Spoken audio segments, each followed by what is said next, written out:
అందరికీ నమస్తే ప్రజలారా. తెలంగాణ రాష్ట్ర వ్యాప్తంగా గత కొన్ని రోజులుగా వడదెబ్బకు చాలా మంది కూడా వడదెబ్బ తగిలి చనిపోతా ఉన్నారు. సో మరి రాష్ట్ర వ్యాప్తంగా మృతుల సంఖ్య రోజు రోజుకి పెరుగుతుంది. ప్రధానంగా ఉమ్మడి నల్గొండ, ఖమ్మం జిల్లాల లోపలనే ఎక్కువగా సంఖ్య నమోదైతా ఉంది. సో మరి రాష్ట్రం అంతా కూడా ఇవాళ ఎండటి ఎండలకు ఆగమాగం అవుతా ఉన్నది. ఎక్కడ కూడా బయటకు వెళ్దామంటే సూర్యుడు మొత్తం కూడా బగ్గుమంటా ఉన్నాడు. సో ఈ బాణుడి భగభగలకు ప్రజలంతా కూడా విలవిలలాడుతున్నటువంటి పరిస్థితి. సో ఉదయం 7-8 గంటలకే ఎండ విపరీతంగా కొడుతా ఉంది. సో ఉదయం 7-8 గంటల నుంచి సాయంత్రం 5-6 గంటల వరకు కూడా విపరీతమైనటువంటి ఎండలు కొడుతున్నటువంటి పరిస్థితి. మరి రాష్ట్ర వ్యాప్తంగా మృతుల సంఖ్య పెరుగుతుంది. అదేవిధంగా చిన్న పిల్లలు, వృద్ధులు అందరూ కూడా తస్మాత్ జాగ్రత్తగా ఉండాలంటూ కూడా అటు నుంచి డాక్టర్స్ అదేవిధంగా ఉన్నటువంటి అధికారులంతా సలహా సూచనలు జారీ చేస్తా ఉన్నారు. ఇక ఐఎండి కూడా ఈ అంటే ఇప్పుడు ఎండలే కొడుతున్నటువంటి సందర్భంలోనే ఐఎండి కూడా ఒక కీలక ప్రకటన విడుదల చేసింది. ఇప్పుడు వర్షాలు కూడా పడే అవకాశం లేదట. మరో 4-5 రోజుల పాటు కూడా ఏదైతే ఈ ఎండలు విపరీతంగా ఇంకా ఎక్కువగానే నమోదయ్యే అవకాశం ఉందట. ఇంకొక 4-5 రోజులు కూడా ఇదే మాదిరిగా లేదంటే ఇంతకంటే మించి కూడా కొట్టినా మనం ఆశ్చర్యపోవాల్సినటువంటి అవసరం లేదట. మరి రాష్ట్రంలో మొత్తం కూడా ప్రజలంతా కూడా ఒక వైపేమో ఎండలు, మరొక వైపేమో ఉక్కపోతతోని అందరూ కూడా అల్లాడిల్లిపోతున్నటువంటి పరిస్థితి. సో మరి అసలు ఏం జరుగుతుంది, ఎంతమంది ఎన్ని జిల్లాల లోపల రాష్ట్ర వ్యాప్తంగా చనిపోయారు, ఈ వడదెబ్బ మహమ్మారి ఎంతమందిని బలి తీసుకుంది అనేది ఇప్పుడు మొత్తం కూడా మనం డీటెయిల్ గా మాట్లాడుకునే ప్రయత్నం చేద్దాం. అంతకంటే ముందుగా ప్రతి ఒక్కరు కూడా మన ఛానల్ని మీ అందరి వంతుగా సబ్స్క్రైబ్ చేసుకోండి. సో ఇక ఏదైతే బాణుడి మృత్యుకేలి చూడండి, మొత్తం కూడా వడదెబ్బకు ఒక్కరోజే 52 మంది చనిపోయారట. ఇక ఉమ్మడి వరంగల్, ఖమ్మం జిల్లాల్లో 30 మంది మృతి, కరీంనగర్ లో 11 మంది, నల్గొండలో 6, నిజామాబాద్ లో 4, మరో 4 రోజులు తీవ్రమైన ఎండలు. పలు జిల్లాలకు రెడ్ అలర్ట్ జారీ చేసిన వాతావరణ కేంద్రం అట. ఇక ఋతుపవనాలు మరికొన్ని రోజులు ఆలస్యం, ఐఎండి కీలక ప్రకటన. సో ఐఎండి అధికారులు ఏం చెప్తా ఉన్నారంటే ఈసారి ఋతుపవనాలు అంటే వర్షాలు కూడా ఆలస్యంగా పడతాయి. సో అంత ఈజీగా ఇప్పుడు అంటే మనం అందరం కూడా అనుకుంటాం కదా, జూన్ వస్తే వర్షాలు పడతాయి, జూన్ రాగానే ఇక పంటలో విత్తనాలు పెడతాం పంట పొలాల లోపల, జూన్ లో వర్షాలు మొత్తం కూడా కురుస్తాయి కాబట్టి కొంత చల్లగా ఉంటది వాతావరణము, ప్రశాంతంగా ఉండొచ్చు అని చెప్పేసి చాలా మంది కూడా అనుకుంటా ఉంటారు. సో అటువంటి వాళ్ళకు ఇక్కడ ఐఎండి ఒక కీలక అంటే ఇది ఒక షాకింగ్ న్యూస్ అని చెప్పొచ్చు. ఎందుకు షాకింగ్ న్యూస్ అంటే చాలా మంది కూడా ఇప్పుడు ఒకవైపు ఏమో ఎండలు, మరోవైపు ఏమో ఉక్కపోత, మొత్తం కూడా తల్లడిల్లిపోతా ఉన్నారు, అసలు తట్టుకోలేకపోతా ఉన్నారు. అరే ఇంత ఎండలు కొడితే బాణుడు బగ్గుమంటే అసలు బయటికి వెళ్ళాలంటే కూడా ఇవాళ వాళ్ళందరికీ భయం అవుతున్నటువంటి పరిస్థితి. సో బయటకు వెళ్లకుండా ఇంట్లో కూర్చుందామంటే కూడా కనీసం ఈ గోడలకు ఉక్కపోత వచ్చేసి మొత్తం కూడా చాలా మంది చాలా ఇబ్బందులు పడుతూ ఉన్నారు. సో ఇక్కడ చూడండి, మొత్తం రాష్ట్రంలో బాణుడి మృత్యుకేలు కొనసాగుతుంది. ఇక ఎండల తీవ్రతకు ప్రజలు తల్లడిల్లిపోతా ఉన్నారు. సోమవారం నుంచి రోహిణి కార్తె ప్రారంభం కావడంతో వడదెబ్బ మృతుల సంఖ్య పెరుగుతోంది. సోమవారం రాష్ట్ర వ్యాప్తంగా వడదెబ్బతో 52 మంది మరణించారు. గత వారం రోజుల వ్యవధిలోనే ఎండలకు పూర్తిగా కూడా తాళలేక దాదాపు 200 మందికి పైగా మరణించారు. ఉమ్మడి వరంగల్ జిల్లా నిప్పుల కుంపటిని తలపిస్తుంది. ఈ జిల్లాలోనే వడదెబ్బ మృతులు అధికంగా ఉంటా ఉన్నారు.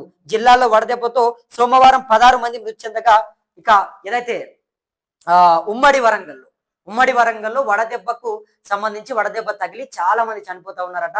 ఇప్పటికే సోషల్ మీడియాలో ఫేమస్ అయినటువంటి కుర్చీ తాత ఆయన కూడా వడదెబ్బ తగిలే చనిపోయాడు. మరి రాష్ట్ర వ్యాప్తంగా వడదెబ్బనే ఎందుకు ఇంత హైలైట్ అవుతా ఉందంటే మొత్తం ఎండలు పెరిగిపోతా ఉన్నాయి. దాదాపు ఇక్కడ చూడండి మీరు ఒక్కసారి, రాష్ట్రం అగ్నిగుండం అట. నల్గొండ జిల్లాలో 46.5 డిగ్రీల రికార్డు టెంపరేచరు. రాబోయే 3 రోజులుగా బాణుడి బగబగనట. భూపాలపల్లి జిల్లా, ములుగు, కొత్తగూడెం, ఖమ్మం అన్ని జిల్లాలకు కూడా రెడ్ అలర్ట్ జారీ చేసినట. అంటే మొత్తం ఇంకొక రాబోయే 3-4 రోజుల పాటు కూడా ఎండలు ఇంకా విపరీతంగా కొడతాయండి. అంటే మనం ఇప్పుడు 46.5 డిగ్రీలు నల్గొండ జిల్లా లోపల నమోదైనట. అంటే అంతకంటే ఎక్కువగా ఉంటున్నా కూడా ఎండలు మనం ఆశ్చర్యపోవాల్సినటువంటి అవసరం లేదని చెప్పేసి ఐఎండి అధికారులు చెప్తా ఉన్నారు. సో దాంతో పాటుగా ఈసారి వర్షాలు కూడా తక్కువ, అంటే మనం అందరం కూడా జూన్ రాగానే వర్షాలు వస్తాయి, లేదంటే మే చివరిలోనే అంటే మే చివరి వారంలోనే పడతాయని చెప్పేసి అందరూ కూడా అనుకుంటారు. కాకపోతే ఈసారి అట్లా లేదు, ఇంకొక 10-15 రోజులు కూడా పడుతుంది అంటూ కూడా వాతావరణ శాఖ చెప్తా ఉంది. కాబట్టి ప్రజలంతా కూడా జాగ్రత్తగా ఉండాలని చెప్పేసి హెచ్చరిస్తా ఉంది. అధికారులు కూడా పదే పదే చెప్తున్నటువంటి మాట ఏంటంటే అందరూ కూడా మజ్జిగలు ఎక్కువగా తాగండి, నీళ్లు ఎక్కువగా తాగండి. అదేవిధంగా ఇంకా ఏవైనా చల్లని పదార్థాలు తీసుకోండి, చల్లగా జ్యూసులు తాగండి. ఇక బయటకు వెళితే కాటన్ దుస్తులని మాత్రమే ధరించండి. కూల్గా కూల్గా ఉన్నటువంటి స్పెట్స్ ని పెట్టుకోండి. అంటే అవసరం అయితే తప్ప బయటకు వెళ్ళే ప్రయత్నం చేయకండి అని చెప్పి కూడా చెప్తా ఉన్నారు. అట్ ద సేమ్ టైం ఇప్పటికే తెలంగాణ రాష్ట్రంలో ఆ పూర్తిగా కూడా దాదాపు ఇక్కడ చూడండి, ఎండలకు తాళలేక దాదాపు 200 మందికి పైగా మరణించారట. సో మరి ఇది ఒక తెలంగాణ కాదనుకుంటా, నాకు తెలిసి ఇది 2 తెలుగు రాష్ట్రాలు కావచ్చు. సో 200 మంది చనిపోయారట ఎండలకు తాళలేక, ఎండలని భరించలేక. 200 మందికి పైగా ఇవాళ వడదెబ్బకు వాళ్ళ ప్రాణాలు వడదెబ్బ తీసుకున్నటువంటి పరిస్థితి. కాబట్టి అందరికీ కూడా, మీ అందరికీ కూడా నేను ఒకటే సూచన చేస్తా ఉన్నా. అంటే మన దగ్గర వృద్ధులు కానీ, పెద్ద పెద్ద అమ్మ నాన్న కానీ, మన వాళ్ళందరూ కూడా ఇంటికాడ కూర్చుంటే ఏముండదు. సో ఇంటికాడ కూర్చొని తిని ఉంటే ఆ తిన్నది మనకు పేయికి పట్టదు, పేయికి అరగదు అని చెప్పేసి చాలా మంది మన ఇళ్లలో ఉన్నటువంటి అమ్మ నాన్న కావచ్చు, మన అవ్వతాత కావచ్చు, ప్రతి ఒక్కరు కూడా ఆ పంట పొలాల దగ్గరికి వెళ్ళి ఏదో ఇంత పని చేస్తారు. అరే సేన్ దగ్గరికి పోతే, ఇంత పొలం దగ్గరికి పోతే ఎంతో కొంత పని అవుతుంది, ఇంటికాడ కూర్చుంటే ఏమవుతుంది అని చెప్పి చాలా మంది కూడా అనుకుంటారు. కాబట్టి అటువంటి వాళ్ళు జాగ్రత్తగా ఉండాలి. ఎండలు విపరీతంగా అంటే 46 డిగ్రీలకు పైగా నమోదయ్యాయి ఇప్పటికే. ఇంకొక 3-4 రోజుల్లో కూడా ఇంకా ఎక్కువగానే కొడతాయని చెప్పేసి ఐఎండి అధికారులు చెప్తా ఉన్నారు. కాబట్టి అందరూ కూడా జాగ్రత్తగా ఉండండి. ఎండలు విపరీతంగా కొడతా ఉన్నాయి. ఇప్పటికే 200 మంది వడదెబ్బ తగిలి చనిపోయారు. సో వడదెబ్బ తగిలింది అనేది మనకి ఎట్లా తెలుస్తుంది అంటే విపరీతమైనటువంటి హెడ్ఏక్ వస్తుందట. అదేవిధంగా మొత్తం కూడా కంటిన్యూగా వాంతింగ్స్ అవుతాయట.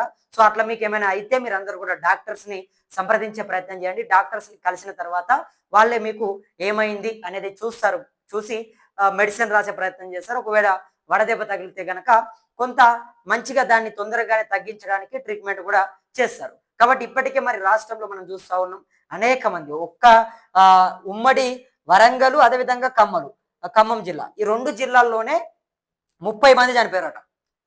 ఖమ్మం కావచ్చు, ఉమ్మడి వరంగల్ కావచ్చు, ఈ 2 జిల్లాల్లోనే 30 మందికి పైగా వడదెబ్బ తగిలి చనిపోయారు. సో ఇక ఏదైతే కరీంనగర్ జిల్లాలో 11 మంది చనిపోయారు, నల్లగొండ జిల్లాలో 6 చనిపోయారు, నిజామాబాద్ జిల్లాలో 4, ఇక మరో 4 రోజులు కూడా సో ఎండలు విపరీతంగా కొడతాయి. కాబట్టి కొంత అత్యవసరం అయితే, అంటే మనం ఏమైనా కూడా ఎటువంటి ఎంత పెద్ద పనులు ఉన్నా, ఎటువంటి ఉన్నా కూడా అంత పోస్ట్ పోన్ చేసుకోండి. ఇంకొక వారం 10 రోజులు అయితే కొంత వాతావరణం ప్రశాంతంగా ఉంటుంది, చల్లబడుతుంది, వర్షాలు కురుస్తూ ఉంటాయి. ఇక ఎండలకు మనం గుడ్ బై చెప్పొచ్చు మొత్తం కూడా. కాబట్టి అప్పుడు మనం ఏమైనా పనులు ఉంటే చేసుకోవచ్చు. కానీ ఇప్పుడే మీరు అత్యుత్సాహపడి ఆత్రపడి ఇక పని చేయకపోతే ఏదో అయిపోతుంది అని చెప్పేసి ఆగమాగం పోతే గనక వడదెబ్బ తాకే అవకాశం ఉంటుంది. ఒకవేళ మీకు అత్యవసరం అయితే తప్ప, అంటే మీరు అత్యవసరంలో ఒకవేళ బయటకు వెళ్ళాల్సి వస్తే కనుక డైలీ కనీసం ఒక 2-3 లీటర్ల నీళ్లు తాగండి. నార్మల్ గానే డాక్టర్స్ ప్రతిరోజు కూడా 3 లీటర్ల నీళ్లు తాగమని చెప్తా ఉంటారు. సో ఇప్పుడు ఎండలు ఈ రకంగా కొడతా ఉన్నాయి కాబట్టి ఇప్పుడు ఒక 4 లీటర్లు 5 లీటర్ల వరకు కూడా తాగినా పెద్ద పోయేదేమీ లేదు. కాబట్టి ఎంత ఎక్కువ వీలైతే అంత ఎక్కువ వరకు నీళ్ళని తాగండి అని చెప్పేసి డాక్టర్లు చెప్తా ఉన్నారు. చాలా మంది ఎండలో తిరుగుతా ఉన్నారు, ఎక్కడ పడితే అక్కడ వెళ్తా ఉన్నారు, నీళ్ళని తాగట్లేదు. సో దాని వల్ల వడదెబ్బ తగిలి వాళ్ళ ప్రాణాలని కోల్పోతున్నటువంటి పరిస్థితి. కాబట్టి ఎండలకు వెళ్ళినప్పుడు ఖచ్చితంగా నీళ్లు తాగండి, కాటన్ దుస్తులను ధరించండి, చల్లటి ప్రదేశాల్లో ఉండడానికి ఎక్కువగా ప్రయత్నం చేయండి. ఇక ఎంత అంటే ఉదయం 6 గంటల నుంచి 8 గంటల వరకు కొంత చల్లగానే ఉంటుంది, కానీ తర్వాత మొత్తం కూడా హైదరాబాద్ కానీ, తెలంగాణ కానీ, అదేవిధంగా ఎక్కడ చూసినా కూడా బయటకు అడుగు పెడదామంటే మొత్తం ఇట్లా బగ్గుమంటున్నటువంటి పరిస్థితి. బయటకు వెళ్దామంటే కూడా భయం వేస్తా ఉంది. రూమ్ లో ఉంటేనేమో ఉక్కపోత, బయటకు వెళ్తేనేమో ఎండలు. సో దీని వల్ల చాలా మందికి కూడా ఇవాళ ఏమీ చేయలేనటువంటి పరిస్థితి. మొత్తం కూడా ఫ్యాన్లు, కూలర్లు, ఫ్రిడ్జ్లు, టీవీలు, ఏసీలు ప్రతిదీ కూడా ఇవాళ నడుస్తున్నటువంటి పరిస్థితి. వాటికి మాత్రం విశ్రాంతి లేదు. రాత్రి అదేవిధంగా పొద్దున, ఉదయము రాత్రి 2 పూటలు కూడా వాటికి విశ్రాంతి లేకుండా తిరుగుతూ ఉన్నాయి. సో ఎందుకంటే మొత్తం ఎండ ఉక్కపోతతోని మొత్తం కూడా అందరూ తల్లాడిల్లిపోతా ఉన్నారు. కాబట్టి దాంతో కొంత ఆ ఏసీలు, ఫ్యాన్లు ఉండడం వల్ల చాలా మంది కొంత ఊపిరి పీల్చుకుంటా ఉన్నారు. సో మరి ఈ ఎండలు కొడుతున్నటువంటి వేళ మీరంతా కూడా జాగ్రత్తగా ఉండండి. అత్యవసరం అయితే తప్ప బయటకు వెళ్ళే ప్రయత్నం చేయకండి. ఎందుకంటే ఇగో రాష్ట్రం అంతా కూడా అగ్నిగుండంగా మారిపోతా ఉంది. నల్గొండ జిల్లాలోనే ఏకంగా 46 డిగ్రీల కంటే ఎక్కువగా ఎండ నమోదైంది. సో ఇప్పటికే రాష్ట్రంలో మనకు కొన్ని జిల్లాలకు కూడా రెడ్ అలర్ట్ జారీ చేసే ప్రయత్నం చేశారు. కాబట్టి ప్రజలంతా కూడా అప్రమత్తంగా ఉండాలి. ప్రజలందరూ కూడా జాగ్రత్తగా ఉండాలి అని చెప్పేసి ఎంఎల్ఆర్ న్యూస్ తెలుగు వేదిక ద్వారా మీ అందరికీ కూడా నేను వేడుకుంటా ఉన్నాను. సో మరి ఇప్పటికైతే దాదాపు మనకున్నటువంటి సమాచారం ప్రకారం 200 నుంచి 300 మంది వరకు కూడా 2 తెలుగు రాష్ట్రాల్లో వడదెబ్బ ఏదైతే మహమ్మారి ఉందో దాని బారిన పడిపోయి చనిపోయారు. సో మరి వడదెబ్బకు ఇంతమంది కూడా ప్రాణాలు పోయినటువంటి పరిస్థితి కాబట్టి ఇక నుంచి అయినా సరే కొంత ఆ సంఖ్యని మనం తగ్గించాలి. ఎవరు కూడా వడదెబ్బ తగిలి ప్రాణాలు కోల్పోకుండా ఉండాలంటే ప్రతి ఒక్కరం కూడా ఎక్కువ నీళ్లు తాగాలి. కాటన్ దుస్తులు ధరించాలి. ఇళ్లలోనే ఉండాలి. బయటకు వెళ్లకుండా ఉండాలి. జాగ్రత్తగా ఉండండి. పదే పదే నేను ఎందుకు చెప్తా ఉన్నానంటే ఇప్పటికే 200, 300 మంది సంఖ్య పెరుగుతా ఉంది. చాలా మంది రోజు రోజుకి ఒక్క ఉమ్మడి వరంగల్లోనే 16 మంది చనిపోయారట.